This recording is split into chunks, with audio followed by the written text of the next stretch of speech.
दोस्तों, ख्वाहिशें कम हो तो पत्थर पर भी नींद आ जाती है, वरना मखमल की बिस्तर भी चूकती है। तो एक बार फिर से आपका स्वागत है एसके स्टडी जर्नी में। आज हम लोग बहुत ही इम्पोर्टेंट चैप्टर को देखेंगे जो क्लास 8 की विज्ञान किताब की है। तो आज हम लोग शुरुआत करते हैं बल एवं दाब को। जैसे यहाँ पे लिखे हुए हैं, बल एवं दाब किसी वस्तु पर अभिकर्षण यानी कि खींचना या अपकर्षण यानी कि धक्का देना ही बल है। अगर किसी वस्तु पर धक्का देते हैं या उस वस्तु को खींचते हैं तो उसे हम लोग बल कहेंगे, या कह सकते हैं कि उस वस्तु पर हम लोग बल लगा रहे हैं। बल के कारण विराम वस्तु गतिशील हो सकती है, गतिशील वस्तु विराम अवस्था में जा सकती है, या कह सकते हैं कि ये बल के गुण है कि बल के कारण विराम वस्तु गतिशील हो सकती है। जैसे याद कीजिए कि जब आप फुटबॉल खेलते हैं तो फुटबॉल यहाँ पे रुका हुआ रहता है और इस पे कोई किक मारता है तो फुटबॉल गति करने लगती है। उसी प्रकार जब यही फुटबॉल को पेनाल्टी शॉट के दौरान गोलकीपर की ओर मारा जाता है तो गोलकीपर उस बॉल को पकड़ लेता है या रोक लेता है।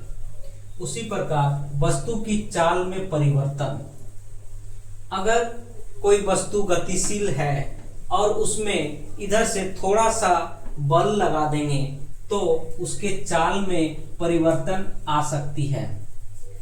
जैसे कोई वस्तु ढलान में लुढ़क रही है, अगर वो ढलान में लुढ़क रही है, इसको इधर से पुश कर दिया जाए यानी कि बल लगा दिया जाए तो ये वस्तु जो है इसकी गति तीव्र हो जाएगी, यानी कि बहुत तेज गति से ढलान पे लुढ़केगी। उसी प्रकार वस्तु की दिशा में परिवर्तन, अगर कोई बल्लेबाज बैट से बॉल मारता है तो जब बैट द्वारा इस गेंद पर बल लगाया जाता है तो उसकी दिशा क्या होती है, परिवर्तन हो जाती है। उसी प्रकार किसी वस्तु के आकृति में परिवर्तन, जैसे आप लोग देखते हैं हर घर में आटा को गूंथा जाता है तो आटा पर बल लगाया जाता है तो आटा की जो आकृति होती है उसमें परिवर्तन दिखाई देती है। तो उम्मीद करते हैं यहाँ तक आप लोग समझ गए होंगे।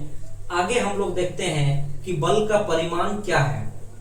बल का जो परिमाण है, कह सकते हैं कि बल कितना शक्तिशाली होगा, बल कितना प्रबल होगा, यह उसके परिमाण से पता चलता है। अगर किसी गेंद को कोई खिलाड़ी हल्का सा पुश करता है तो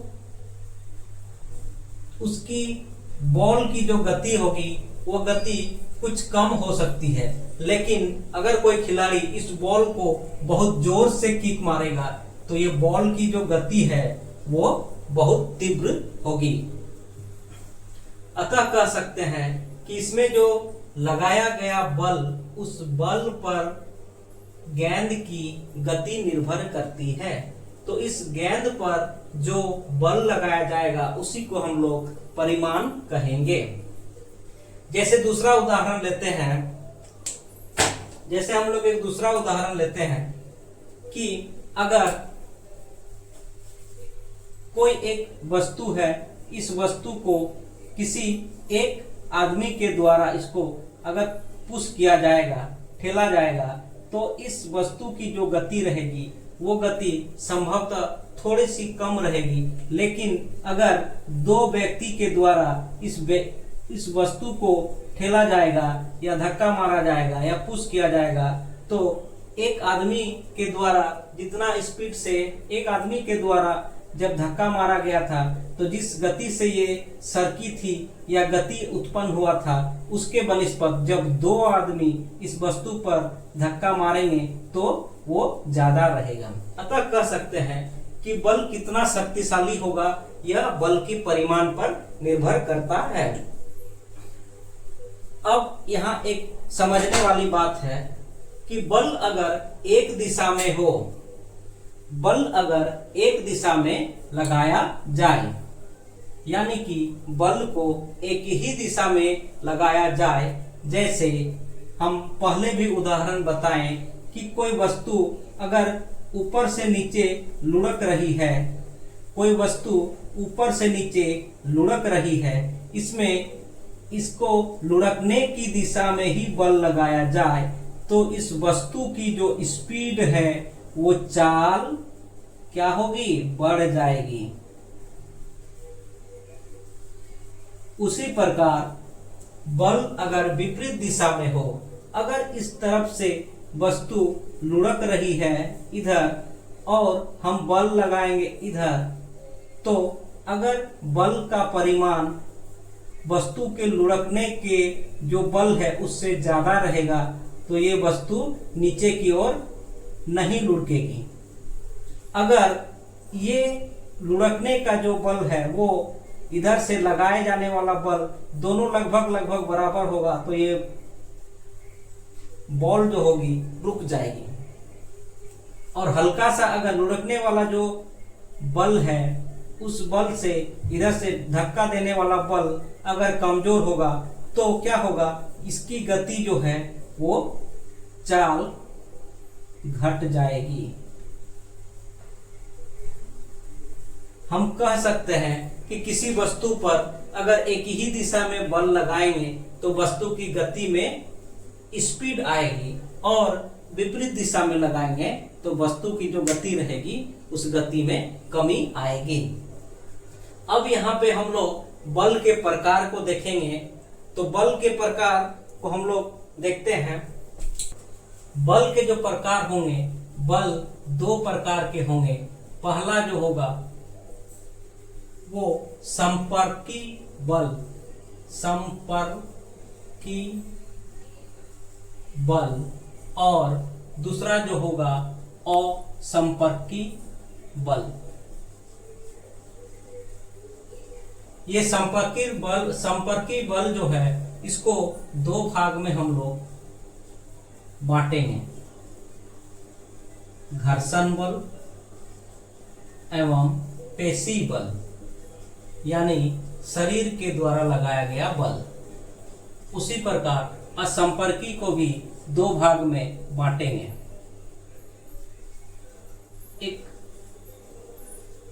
विद्युत बल, दूसरा चुंबकीय बल।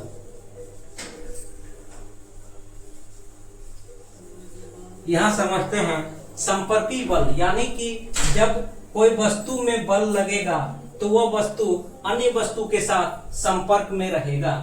उसी प्रकार असंपर्की बल, असंपर्की बल उस बल को कहते हैं जिसमें कोई दो वस्तु आपस में संपर्क नहीं करते हैं, जैसे विद्युत बल, जैसे चुंबकीय बल।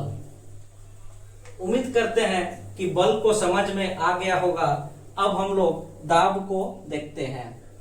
आइए अब हम लोग दाब को देखते हैं। किसी वस्तु के प्रति एकांक क्षेत्रफल पर लगाया गया बल दाब कहलाता है। एक कील, जैसे आप लोग कील को देख सकते हैं, कील इस प्रकार की होती है और हथौड़ा के द्वारा इस पर दाब लगाया जाता है। हथौड़ा के द्वारा इस पर ठोका जाता है। इससे क्या होता है कि कील की जो अंतिम छोर होती है, जिसकी क्षेत्रफल बहुत कम होती है, तो ये ऊपर से लगाया गया दाब यहाँ पे ज्यादा लगता है और ये कील हमारे दीवार के अंदर चल जाता है। तो हम लोग कह सकते हैं कि दाब बराबर लगाया गया बल बटा क्षेत्रफल। कोई वस्तु पर कितना दाब लगेगा वो वस्तु के क्षेत्रफल पर निर्भर करता है।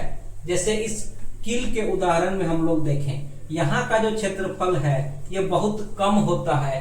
कील को ऊपर से जब दबाव या कील को ऊपर से जब हथौड़ा से ठोका जाता है तो यहाँ पे बहुत ज्यादा बल लगता है और कील दीवार के अंदर चल जाता है। उसी प्रकार याद कीजिए कि रेलवे की जो कुली होते हैं, वो कुली अपने माथा पर इस तरह पहले सूटकेस लगाते हैं और इसके बाद अपने माथा पर पहले सूटकेस इस तरह बोझ को उठाते हैं। तो इसके माथा पर जो वस्तु का जो क्षेत्रफल है वो ज्यादा होता है, यानी कि ऊपर से लगने वाला बल या ऊपर से लगने वाला दबाव इसके मुंडी पर बहुत कम लगता है, क्योंकि क्षेत्रफल जितना बड़ा होगा ऊपर से लगने वाला बल उतना ही कम होगा। उसी प्रकार क्षेत्रफल जितना छोटा होगा ऊपर से लगने वाला बल उतना ही बड़ा होगा। तो आज की क्लास को यहीं तक रहने देते हैं, कल फिर मिलते हैं एक नया टॉपिक को लेकर के। तब तक के लिए धन्यवाद।